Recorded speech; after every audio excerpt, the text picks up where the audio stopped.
થરાદના શિવનગરમાં Parker યુવા open night ક્રિકેટની final match 26મી જાન્યુઆરીના રોજ યોજાઈ હતી.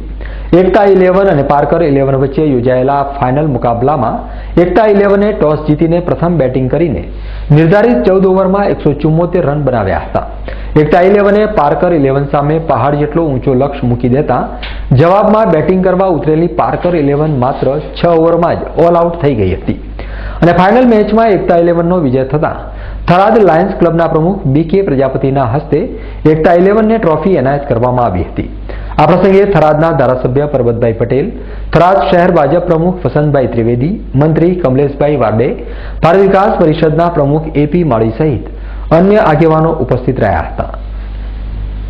અહીંયા અમે થરાદની અંદર એકતા ટીમની અંદર રમવા આવ્યા. એમાં પાર્કર યુવા ઓપન નાઇટ ક્રિકેટ ટુર્નામેન્ટની અંદર ભાગ લીધો અને એમાં અમે વિજેતા જાહેર થયેલા છીએ અને 64 ટીમોએ ભાગ લીધો હતો અહીંયા આગળ અને પબ્લિકનો જે સાથ અને સહકાર મળ્યો અને ઉત્સાહ જોઈને અમને ખૂબ આનંદ થયો અને ટુર્નામેન્ટ રમવાની ખરેખર ખૂબ મજા આવી. આ થરાદનું ટુર્નામેન્ટનું જે આયોજન કર્યું હતું અને જે ગ્રાઉન્ડ હતું તમને કેવું લાગ્યું? ગ્રાઉન્ડ ગ્રાઉન્ડ બહુ સારું છે, પીચ પણ સારી છે અને આઉટફિલ્ડ પણ સારી છે. જે લાઇટિંગનું આયોજન બહુ સારું છે.